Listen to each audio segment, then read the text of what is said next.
In your career as a city employee, you may be called upon to serve the city in the event of a disaster. It is critical that you understand the role you are obligated to play as a disaster service worker. We know how important it is for you and your family to be prepared for disaster, and it is equally important for local government to be ready to respond to the needs of our residents in an emergency. Every city employee is critical in that response. So as you participate in this training, please take note of your duties. Prepare yourselves and your family so we will all be ready to rapidly respond to a disaster. Thank you.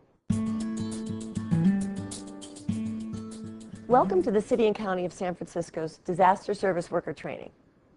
Under state law, all city employees are designated disaster service workers. This video will explain what that means to you and how to fulfill your duties effectively. We'll cover how to prepare your family and home for an emergency and how to make sure that you are prepared at work. We'll discuss your training requirements and duties as disaster service workers, or DSWs as we call them. We'll discuss how city workers are classified and deployed in their role as disaster service workers. It's important that you understand this material. If you have questions, please talk to your supervisor, Department's Human Resources representative, or Disaster Preparedness Coordinator. The key to effectively helping the city respond to a disaster is to be prepared, both at home and at work. We understand that for most employees, the first priority is to take care of their families, friends, and pets. So we'll start this program with information on how to ensure that you, your family, friends, and pets are prepared for disaster. I have 2 kids in school and my 87-year-old mother at home. I really don't care if there's a citywide disaster. I have to go straight home, across the bridge, and check on them first before I do anything else. The best way to protect your family and friends from disasters is to be prepared. Talk to your family and develop a plan. Establish escape routes and safe places to meet if you need to leave your home. If you have any seniors, people with disabilities, anyone with special needs, pets, or anyone else in your household, consider how you will accommodate their needs. Be sure that each member of your family has a copy of the emergency contact information and understands the plan. Create an emergency supply kit with such items as drinking water and non-perishable canned food, a manual can opener, flashlight, battery-powered radio, extra batteries, first aid kit, extra medicine, blanket or sleeping bag, personal hygiene and special care items, and tools such as a hammer and nails, a wrench and bungee cords, large, heavy-duty plastic bags, and a bucket for waste and sanitation.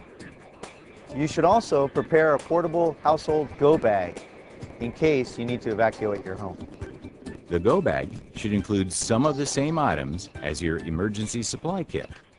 Items such as bottled water, non-perishable food, and a flashlight. You should also include a battery-powered radio, extra batteries, copies of important documents, an extra set of car and house keys, sturdy shoes, a change of clothing, credit and ATM cards, cash in small denominations, a first aid kit, extra medicine, personal hygiene and special care items, and your household's contact and meeting place information.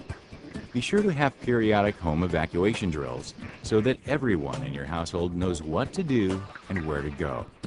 Remember, in the event of an emergency, you may not have time to think or make plans. You may only have time to grab your go bag before you must leave your home. After you evacuate, go to your established meeting place and wait for the rest of your family. You need to be prepared at work.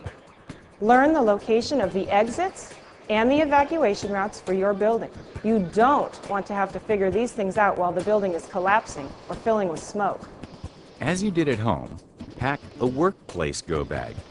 Consider what you would need for your immediate safety and pack items such as water and non-perishable food, a dust mask, pocket knife, whistle, emergency cash, flashlight, battery-powered radio and extra batteries, sturdy shoes, a change of clothing, emergency point of contact phone numbers, a first aid kit and extra medicine, and eyeglasses or contact lenses.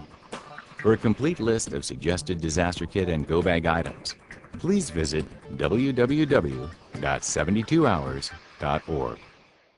Do I really have to come in to be a disaster service worker? I don't see the point. I'm no hero. I mean, I sit at a desk all day. Me trying to be a firefighter or a police officer, I wouldn't know what to do. Under state law, all City and County of San Francisco employees are considered disaster service workers, also known as DSWs. The California Government Code, Section 3100 to 3109, states that all public employees are obligated to serve as disaster service workers. Public employees are defined as all persons employed by any county, city, state agency, or public district in the state of California. DSWs provide services and aid during a declared emergency, disaster, or catastrophic event.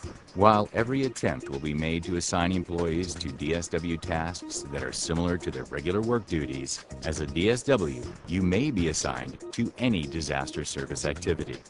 However, in all cases, these service activities will not include the public safety and emergency response and medical duties typically associated with law enforcement, fire services, and/or emergency medical services, unless that is already your day-to-day job. As a City and County of San Francisco employee, you are required to perform duties as a DSW when the mayor declares a citywide emergency. During a declared citywide emergency, you may be required to report to work, and you may be assigned to disaster service work at any time. Assignments may require that your disaster service work be at locations, times, and conditions different from your normal work assignment. Your DSW duties may continue into the recovery phase of the emergency, and your DSW service may be organized into daily and/or hourly shifts. It sounds scary when you hear about your duties for the first time, but there's no plan to put an administrative staff person in an emergency medical situation. We have highly trained emergency medical response employees for that. Now, however, you might see an administrative staff person assigned to work as an intake interviewer at a neighborhood shelter. As you know, in a time of disaster when people are in greatest need, they turn to their government for help. We as disaster service workers have a responsibility to respond to that disaster in any way we can, to help with the skills that we have or receive with training, to ensure this city, our home, our community, is restored and protected. I don't know about this plan. In a real disaster, there'll be mass confusion. Having thousands of city workers milling around trying to figure out what to do and where to go won't help anything. What can I do to help if I have no special skills or training? All City and County employees must complete the DSW awareness training that you are watching now.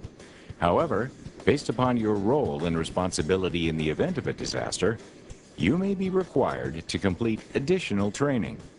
The Department of Homeland Security's Presidential Directive Number 5, titled Management of Domestic Incidents, requires that states, territories, local jurisdictions, and tribal entities adopt the National Incident Management System.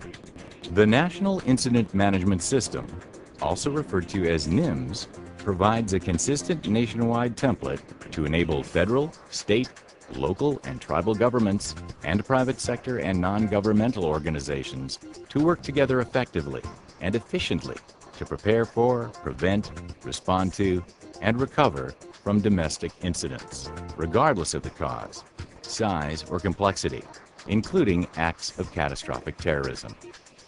National Incident Management System, or NIMS, regulations state that any and all persons with a direct role in emergency preparedness, disaster service, incident management, and/or emergency response must complete the required NIMS training. Basic NIMS training consists of 2 courses which will be provided separately from this presentation. The first course, which typically takes 3 hours to complete, IS 700, Introduction to NIMS. IS 700 identifies the purposes, principles, key components, and benefits of NIMS. The second 3-hour course, ICS 100, Basic Incident Command System, introduces the Basic Incident Command System and describes the system's history, features, principles, and organizational structure, and explains the relationship between the Basic Incident Command System and NIMS. The NIMS training is available online and can be taken through a self-administered interactive web-based program. The Federal Emergency Management Agency has more information regarding both of these courses on their website, www.training.fema.gov/EMIweb. Functional response training includes optional courses for city employees who want to further their disaster service skills. Topics may include basic first aid, stress management, CPR, and shelter management.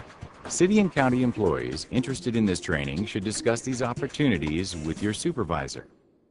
If I'm not doing my regular job, how will I know what to do or where to go? If there's a declared citywide emergency while you are at work, report or contact your department supervisor immediately, or report to a pre-designated department staging area.